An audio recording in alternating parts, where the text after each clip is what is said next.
Hello, I'm the Eternal Newbie. The extra L is for larceny. As in, when one player commits larceny against the party, it's gonna lead to problems. I never understood that anyway. In most tabletop RPGs, you have to trust other players with your life, i.e. if they don't do their thing, there's a good chance the party might TPK. So I'm supposed to trust you to watch my back, meanwhile I can't trust you with my stuff? Homie, don't play that. Okay, let's get to it. Alright, so this was a long time ago. It still kind of baffles me, and I'm not 100% sure about the specifics of how the monk managed to pull this off. I've tried to explain this as best I can. Number 1. Game information. It was an online game of D&D 5e played primarily through voice chat.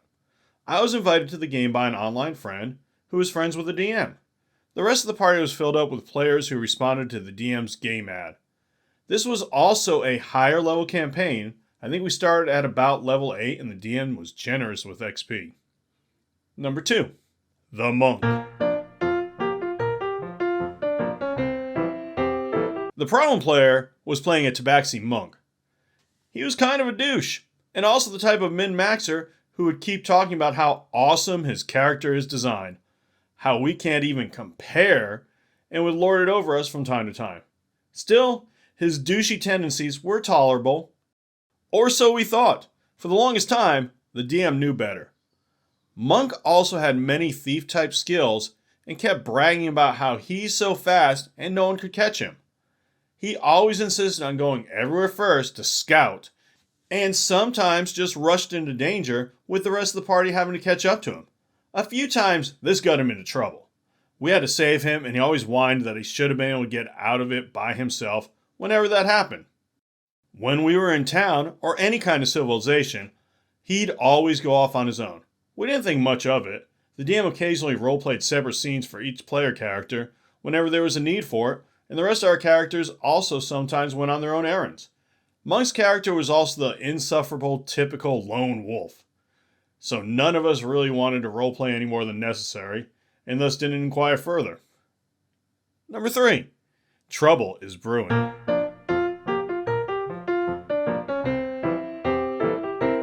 The trouble began when the DM seemingly began to be very stingy with loot.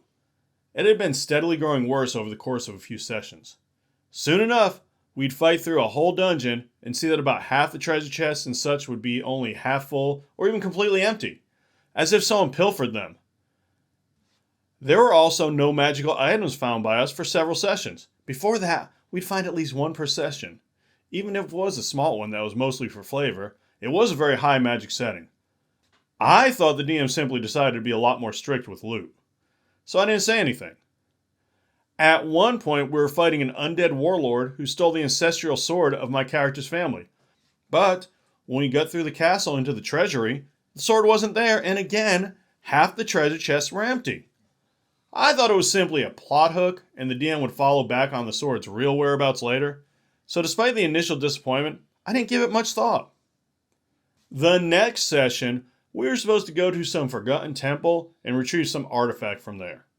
We went inside, and as usual, Monk went first to scout.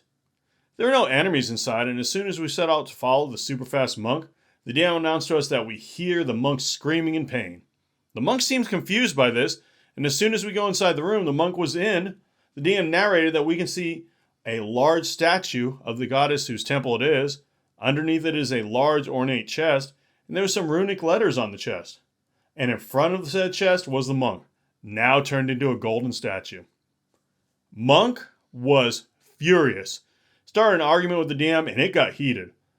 They eventually took it to a private chat, and unsurprisingly, Monk was out of the game not long after. I was just mostly confused by what just happened. Ooh, the plot thins. Seems like the monk was doing a little pilfering on his own, and the DM got sick of it and handled it in an inventive and fitting way. The greedy guy turns to gold. You can't go wrong with the classics, people. Though it seems like he'd been doing this for a while. That explains the empty treasure chest, unless of course the big bad evil guy collects treasure chests. Hey, everyone needs a hobby. The monk's hobby, for example, was screwing over the rest of the party. The funniest thing to me is the monk probably thinks himself to be the victim. Stupid DM not letting me steal from the other players. I'm gonna take my ball and go home. Couldn't happen to a nicer guy. 4. The DM's reveal. The DM then explained to us that what was written on the chest was a warning that only those blessed by the goddess can open said chest, and anyone else will be cursed. He also told us that the monk was apparently stealing from the party for the longest time, in the sense that he was looting treasure from the dungeon whenever he went ahead and keeping some of it for himself without telling the rest of us. At first, it was apparently small stuff, like some gold pieces here and there or an item that looked interesting. He'd then present the rest of the treasure chest contents to the party, while keeping his hidden stash in the several bags of holding he had. We're allowed to spend starting gold on magical items with price based on their rarity. Sometimes, he'd apparently even lock the treasure chest after he took what he wanted from it to make it seem like he had just discovered it. He communicated these secret actions with the DM through direct messages, and for the longest time, the DM kept indulging him. Said DM was very into the simulationist approach. He said he didn't want to limit our actions too much and just wanted to make sure they have realistic consequences. That's the best way I can explain why the DM kept up with it for as long as he did, as I don't really understand why myself. The few sessions where we kept finding suspiciously empty chests were after he started being much less subtle with it and went overboard, taking more things than before, including some magical items DM meant to be for a particular character that Monk couldn't even use. He apparently mostly sold what he looted in town or buried it somewhere to presumably pick up later. The DM seemed to hate the monk by that point. He was ranting about him and how insufferable he was, and by that point we all agreed. Apparently during their secret conversations, the monk kept arguing with the DM about what he's able to do without the rest of the party knowing or not, with notable quotes such as, "It's not fair. I have so much speed that I should be able to loot the whole corridor before they even get there." We got to see what was inside those bags of holding he carried, and there were several magical items there. One of said items being the ancestral sword of my character's family. Yes, he stole that one too. The DM wanted to teach Monk a lesson, and that trap chest that turned him into a gold statue was meant to be it. Per what the DM told us, it wasn't meant to be permanent. The goddess whose temple he wanted to steal from would turn him back after a few hours and give him a chance to seek redemption somehow. But the monk left the game, so it was turned into a permanent thing. 5. Conclusion.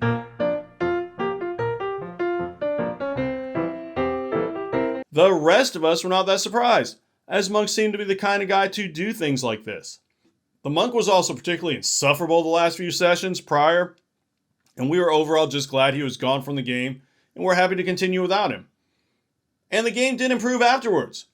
That whole situation did leave a bitter taste in my mouth though, mostly in hindsight. Knowing that the DM knew about that for so long, and indulged him for so long without telling us about it, I'm not even sure how he exactly managed to keep a secret from the rest of the party. And the monk wasn't the only one who had a secret plotline. I remember the sorcerer was heir to some kingdom, which he kept secret from us, and was using the party to get strong and rich enough to help him win his throne back from the usurper. But as far as I know, he wasn't stealing from the party, nor acting against us in any other way. Unlike the monk. I don't want to make it seem like I'm criticizing the DM too much. He was great otherwise, but I don't think that this was handled well. I wish he would have just had a chat with him to cut that sort of behavior somehow early on and booted him out of the game if he continued doing it. And he would have gotten away with it if it weren't for those meddling kids and their DM. I totally see where the DM was coming from here. He didn't want to limit player agency and was probably hoping the party would put it together. When that didn't work, he threw a curse at the monk. I like it. I would have probably thrown in a mimic or two, but I like the symmetry of the way the DM handled it. What do you think? How should a player like this be dealt with? Drop me a comment letting me know if you please. OP edited their post with the following. Edit.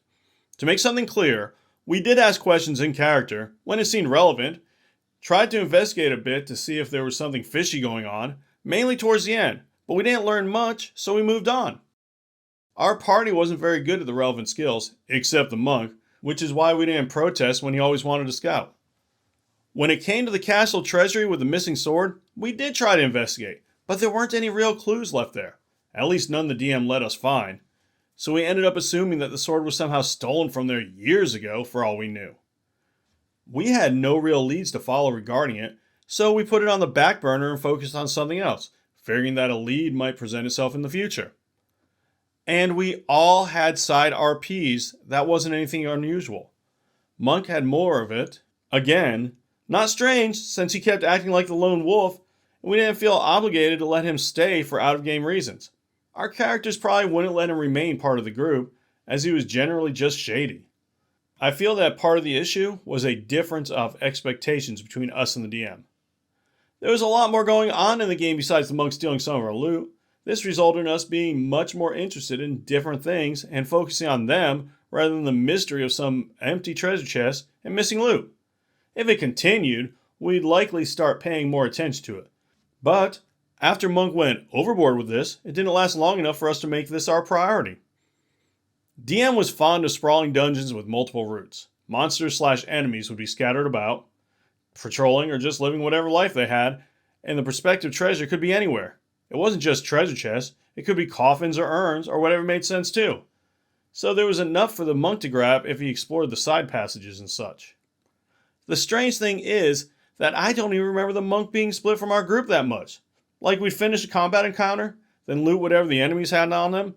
Monk generally only looted enemies that seem like they are important/could have some cool stuff, or engaged in some post-battle roleplay and such. Meanwhile, Monk would lead to Scout as soon as the battle was over and rejoin us soon afterwards, telling us what he found. I think the DM was kind of lenient with him and let him accomplish more than he should have been able to do. Probably because Monk kept whining whenever things didn't go his way. By the time the golden statue incident happened, the DM seemed to dislike him even more than the rest of us. Oh, classic mistake by the monk. If he had just stuck to taking a little bit of stuff, he probably would have never gotten caught, but he got greedy. Taking the sword that is part of another player's backstory was over the top and a real douchey move. By then, it was probably a game to him. How much loot can I steal without the party noticing? I think this kind of thing could work. I mean, if everyone was cool with it above the table.